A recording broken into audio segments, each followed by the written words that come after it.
दरभंगा के छौड़ा छियै हम छौड़ी गेम बजे बउगे म्यूजिक बाय नवनीत राजा लखनपुर महेश पटेल। चढ़ल जवानी में तोरा पूरा खुशी लगे बउगे चढ़ल जवानी में तोरा पूरा खुशी लगे बउगे दरभंगा के छौड़ा छियै हम छौड़ी गेम बजे बउगे सुपौल के छौड़ा छियै हम छौड़ी गेम बजे बउगे डीजे गुड्डू राज छौड़ी गेम बजे बउगे सुपौल के छौड़ा छियै हम छौड़ी गेम बजे बउगे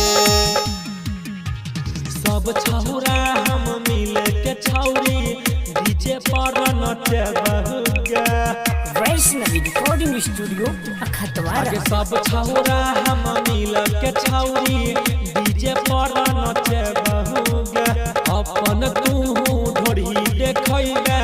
पैसा खूबे लुटैबोगे बाजा में तोरा छौड़ी सब छौड़ा धरतौगे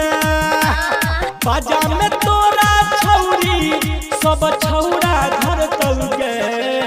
खेरिया ही के छौड़ा छियै हम छौड़ी के हम बजे बउगे सहरसा के छौड़ा छियै हम छौड़ी के हम बजे बउगे छौड़ी के हम बजे बउगे सुपौल के छौड़ा छियै हम छौड़ी गेम बजे बउगे वैष्णवी रिकॉर्डिंग स्टूडियो अखतवारा। आगे डीजे वाला से मजा तुले लही भेलो नहीं तोरा शरम गे कुछ भी बोलते हो आगे सुन डीजे वाला से मजा तुले लही भेलो नहीं तोरा शरम गे सुजीत छैला बाजा में धके करतौ तोरा गरम गे तोहर जवानी के ठुमका देखी बुढ़वा नचै छौगे तोहर जवानी के ठुमका देखी बुढ़वा नचै छौगे खगड़िया के छौड़ा छियै हम छौड़ी के हम बजे बउगे मधुबनी के छौड़ा छियै हम छौड़ी के हम बजे बउगे